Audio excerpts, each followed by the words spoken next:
onde que ela pega na corrente sanguínea e afeta os órgãos internamente.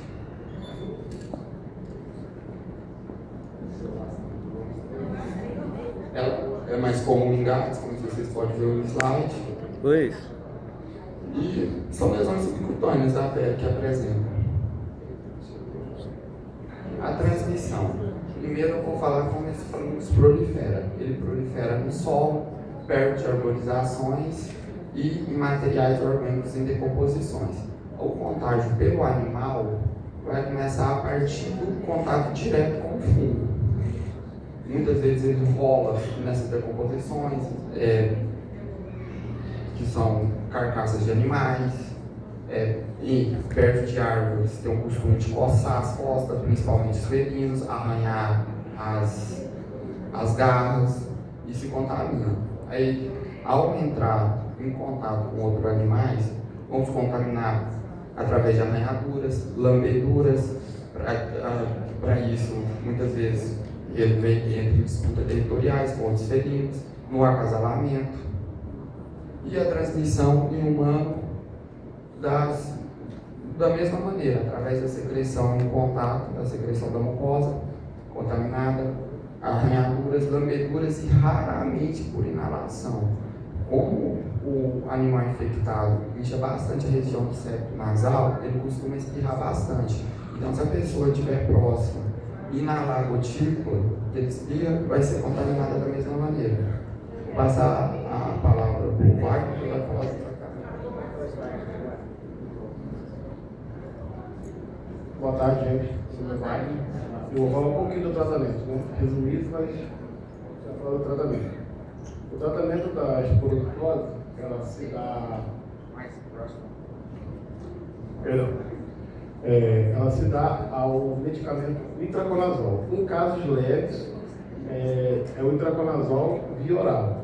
Tem os casos graves que você tem que ser intravenosa, que a anfotericina D.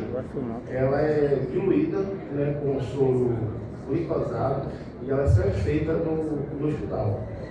Tem situações específicas que você pode ter o outro tratamento, que seria a terbinafina e o iodeto de potássio. A terbinafina seria para pessoas que têm algum tipo de alergia ao itraconazol. O iodeto de potássio seria para potencializar o itraconazol. Como tem situações que são leves e graves, o iodeto de potássio ou itraconazol seria uma situação ali mediana, né? Mediana ali, não tão grave para você estar usando a medicação intravenosa, mas só o itraconazol não está resolvendo. Isso é em humanos. Em gatos, no caso animais, seria também o itraconazol, via oral. A duração do tratamento, ela varia de acordo com a situação das lesões. Segundo o Ministério da Saúde, a orientação é para pessoas de 3 meses a 1 ano e animais de 3 meses a 6 meses. Isso, claro, com o acompanhamento do médico e o médico veterinário. Quem determina, no caso, a interrupção do tratamento seria ambos, né? Ou o médico ou o veterinário, porque às vezes acontece da lesão, ela sumir, mas ainda assim é necessário continuar fazendo o tratamento. Obrigado, gente. Boa tarde, pessoal. Então, nosso desenvolvimento foi o seguinte: recebemos informações, né, de alguns casos de esporocitose no Buena Vista e no Parque Paraíso. Aí juntamos nossa equipe e fomos lá para averiguar essa situação. Lá no Buena Vista a gente conversou com as meninas do PSF, né, do postinho de saúde, que levou a gente até as residências onde estava tendo esses casos, né. Essa residência que a gente está aí, os felinos que tinham aí, eles na verdade já tinham sido tratados da doença, eram 3 gatos. E na outra que a gente foi, a gente não conseguiu encontrar o gato, né. O dono falou que ele só chega de noite, só fica fora de casa, né. Menos mal. Na verdade, ele falou que ele só vem na hora do almoço. Aí, o caso teve um caso que aconteceu também no Parque Paraíso. Eu vou mostrar a foto dos gatos. Esse aí é os gatos do Parque Paraíso, né? Esse aqui está bem machucado.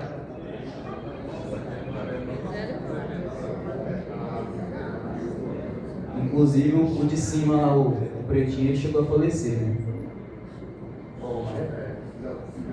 É o mesmo gato aí, só mudou o ângulo.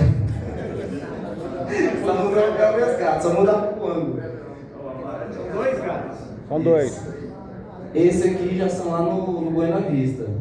Também a mesma situação, bem machucado o focinho desse aqui. Já o caso humano foi numa criança lá do Buena Vista também. De 10 anos. Esse aí foi o caso dela. Começou com uma feridinha assim, foi evoluindo até chegar nessa ferida maior aqui. E é isso, gente. Minha parte é essa aí da apresentação desses casos, né? Agora eu vou passar pro Léo, o padre, que ele vai falar um pouquinho com vocês. Vou ser breve, mas o que eu vou falar aqui é uma coisa preocupante. É o desafio, né? Porque primeiro a gente tem que se informar e conscientizar. Como se está mexendo com animais, o povo tem aquele apego ao animal. E muita gente não tem informação e não conhece. Ah, tadinho, meu gatinho chegou machucado, pega com a mão, dá uns beijos, tem gente que beija animal. Aí, ao contato da doença para as pessoas, criança, principalmente a criança, chegou o bichinho doente lá, a criança pega aquele animalzinho, põe no colo, vai fazer o carinho nele, vai pegar essa doença. E você viu que é uma doença que pode levar à morte. Tá? Então, muita informação, né, e conscientização. E outra coisa, o ambiente contaminado com esse fungo, ele deve usar um maçarico, né, onde ficam os animais. Mas se é dentro de casa, um carpete, uma coisa, como é que você vai passar um maçarico? Se fosse criado igual ninho de coelho, né, você passava o maçarico e queimava o fungo. Mas não é. Se o animal morrer, tem que incinerar, não pode enterrar, porque vai contaminar o sol. Entendeu? Então é uma coisa séria. E precisa de muita informação. Nós só vamos vencer porque eu estou vendo aí que é uma questão que ela está se alastrando, né?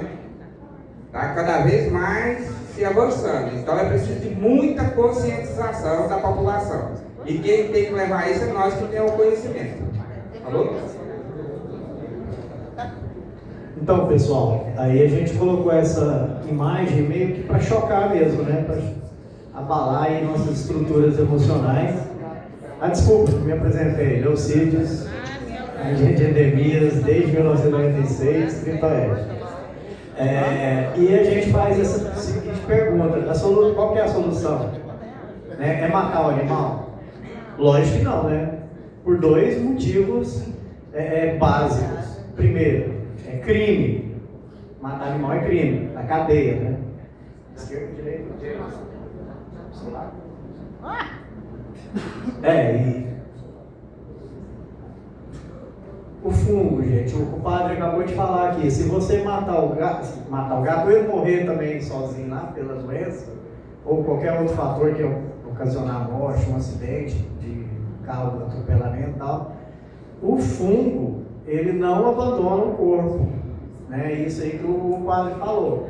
Então, se enterrar, está errado, está contaminando o solo do mesmo jeito. Se ficar exposto, também vai ter esse problema, principalmente em terreno úmido, o fungo ele se alastra no solo com muita facilidade, né? Então o certo seria obrigatoriamente, o Ministério da Saúde enfatiza bem, obrigatoriamente a cremação. E aí a gente tem que abrir um parênteses, né? Quem consegue hoje pagar uma cremação do animal, né? Eu acho que talvez o serviço público nem disponibiliza essa informação, não sei se o grupo tem. Sim, os meninos estão me chamando a atenção aqui, porque quando a gente estava lá no Buena Vista fazendo essa busca ativa, foi passado para a gente a grande mortalidade de gato por envenenamento. A gente até tinha discutido aqui, Ju, a possibilidade da gente até levar um caso para a Polícia Civil, mas aí não seria nós. Seria ou os ONOS ou uma entidade por trás de nós para estar acionando ou a Polícia Civil ou a AMA, né? Até porque matar é crime, aí já foge da AMA, aí é para a delegacia mesmo, né? de proteção de animais. Foram dezenas de gatos, né, que foram envenenados no Buena Vista 1, nos condomínios, tá? Para a direita. E as soluções, né, que a gente buscou para estar minimizando a situação. Porque solucionar eu acho menos fácil de estar atingindo, mas pelo menos para minimizar as situações. E aí a implantação, né, de ações integradas entre nós, endemias, os agentes comunitários de saúde, né, a vigilância em saúde e também com o apoio aí do serviço de veterinários. A busca ativa foi isso que a gente fez, né, ir em loco, descobrir onde estão os casos. O mapeamento da área aqui no Oeste, salvo engano, as áreas que tem mais problemática em relação a essa doença o Solange Parque ali, a região, Parque Paraíso, que a gente apresentou um caso do Parque Paraíso, e o Buena Vista. O Buena Vista é o gargalo. 2024, não tinha um dia que a Mariana ou o Wagner não me mandasse a foto de um gato, né, com essas feridas que vocês viram, e assim eu encaminhava o Valdivino, que encaminhava também lá para o serviço de vigilância de sinantrópicos, é isso? Não. Não, mas tem. Para a população animal. Então, tem o órgão certo lá, né? A orientação dos moradores, isso a gente fez, mas a gente acha que precisa de mais. A gente até não colocou aqui no slide, mas a gente pensou em cobrar dos ONOS, viu, Ju? Que fosse elaborados panfletos, né, informativos para a gente distribuir, principalmente nessas áreas que tem mais casos, né, para orientar o morador, porque a doença, pelo que a Luana disse aqui, é uma doença de 2021 que começou a aparecer aqui em Goiânia. Não sei o histórico de existência dela, mas passou para a gente que em Goiânia os primeiros casos é de 2021. Então a população ainda não tem conhecimento suficiente para lidar com a doença. O encaminhamento dos casos, né, para diagnóstico no Buena Vista, salvo engano, Wagner e Mariana, parece que teve alguns gatos que foram recolhidos e levados para os zoonoses para fazer o exame, detectado e feita a orientação do tratamento, que foi nos passado que o zoonose não faz tratamento. E isso foi nos passado nas palestras aí da Luana, e acredito também que o Hélio também abordou a situação. Então, eles orientavam o tutor a fazer o tratamento e devolviam o felino. Uso adequado de EPI, né? Isso aí já é parte dos profissionais que vão lá recolher o gato, né? Mas eles estão cientes disso. Acompanhamento e monitoramento dos casos, né, nas áreas. Isso aí os meninos trabalham lá, que é a Jéssica, o Wagner e a Mariana já faz esse acompanhamento, as agentes comunitárias de saúde também subsidia a gente dessas informações, e ações educativas contínuas, né? E a gente pode pensar aí também, com o apoio dos ONOS, na questão de palestras nas escolas, né? Palestras, uma formação, uma capacitação em conjunto, nossa e dos endemias, com os agentes comunitários de saúde também, eu acho que é um caso a ser estudado.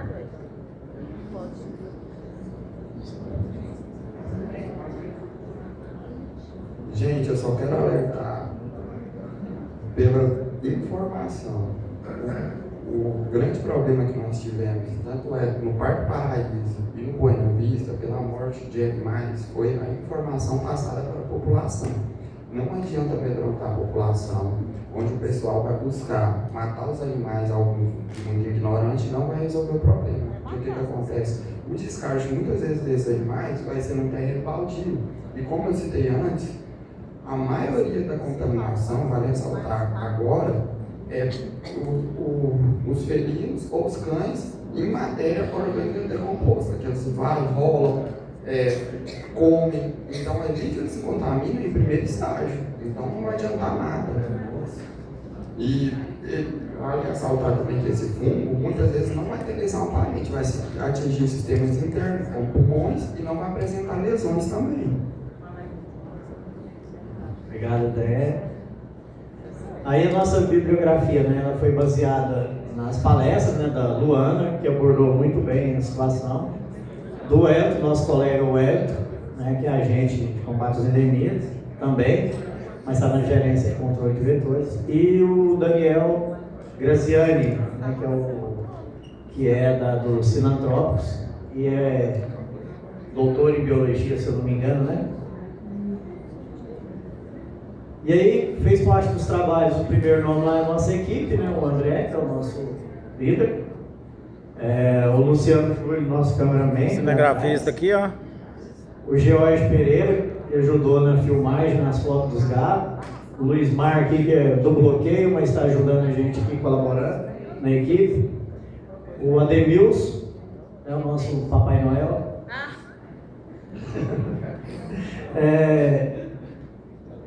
A Mariana, o Gustavo, né? Pode falar, Felipe? Famoso Socozinho. A Jéssica e esse que vos fala, né? Aí os nossos agradecimentos aí, a Viviane, que é a diretora lá do PSF, do USF do Buena Vista, a Meridiane, que é agente comunitária, e a Josiane, que é também agente comunitária. E faltou o nome da Railma, que é a enfermeira que nos ajudou. Quero fazer uma pergunta. Depois que foi repassado esses casos, você repassou para o distrito, vocês tiveram alguma resposta, alguma orientação que deveria ser feito? Só terminar aqui de apresentar o Raul, porque eu tinha ficado para trás. E o Vai também. E desse pessoal aí da USF Buena Vista, faltou a enfermeira, que é a Railma, né? Cadê, gente? Ah, tá, porque tá no nome, tá na frente da Viviane, foi mal. Então, Jurema, sim, teve retorno, mas o retorno foi direto entre zoonose e tutor do gato. Né? Meio que, não sei se os meninos foi repassado alguma coisa para eles. Foi? Você quer falar, Jéssica?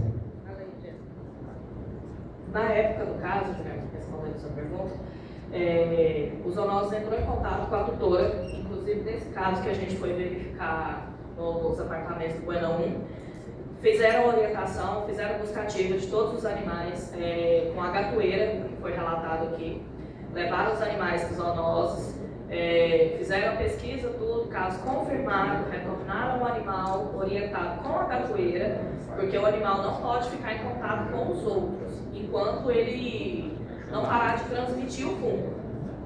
E foi fornecido, inclusive, que relataram pra gente, disseram que foi relatado que o governo que a zoonose não fornece a medicação, mas foi fornecida para ela, a medicação, tanto para eles quanto para ela, no caso humano também. No caso humano, inclusive, ressaltar que a dificuldade que a mãe da menina, no caso do Buena 1, teve com o diagnóstico da criança, porque como é uma doença nova, vários profissionais de saúde não têm tanta informação assim sobre a doença. E ela começa com uma lesãozinha simples que quem tem criança sabe. Pode parecer qualquer coisa. E aí a mãe lá lutou bastante até ter o diagnóstico da criança com a esporotricose.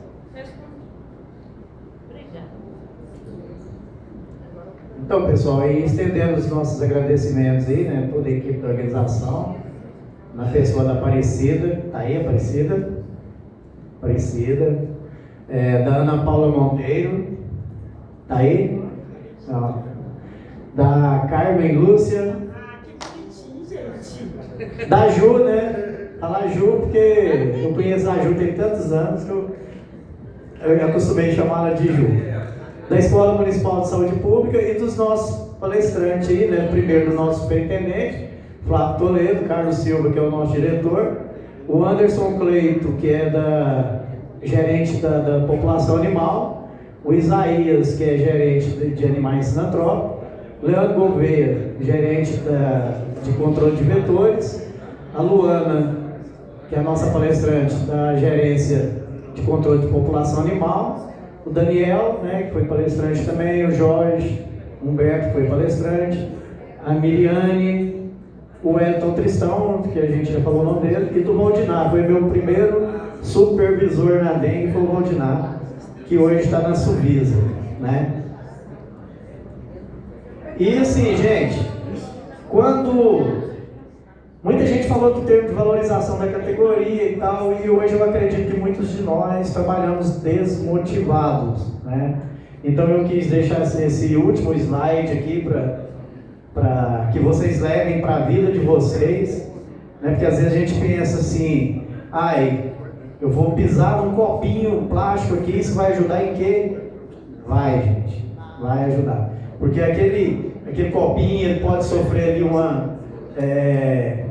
uma interferência de um vento forte, levar ele para um TB, ele ficar escondido lá, chove, ele enche de água, ali surge um foco, esse foco pode transmitir doença para uma pessoa e essa pessoa vir a falecer, né? Isso são possibilidades, gente, não o que acontece, mas são possibilidades. Então, quando você pensa isso aí, ó, que Madre Teresa de Calcutá traz para nós, o que eu faço é uma gota no oceano.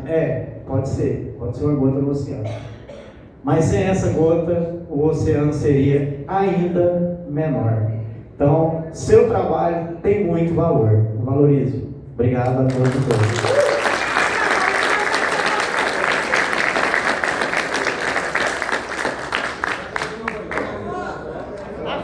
Foto. Vou ali no camarim pintar o cabelo para foto.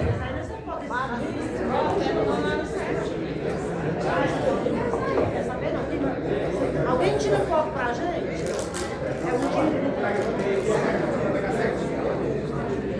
Quem tá nessa foto aqui também?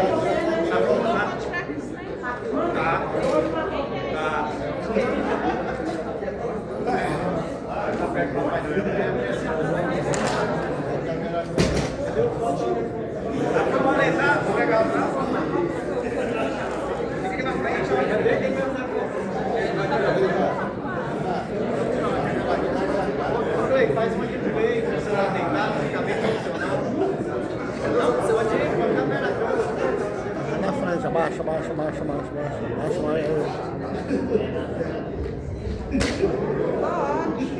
À esquerda um pouquinho. Vocês estão muito bonitos na foto. Se eu sair feio na foto, eu vou lá. Uma filmagem aqui. Tirando aqui a outra, tá tirando? É só filmagem.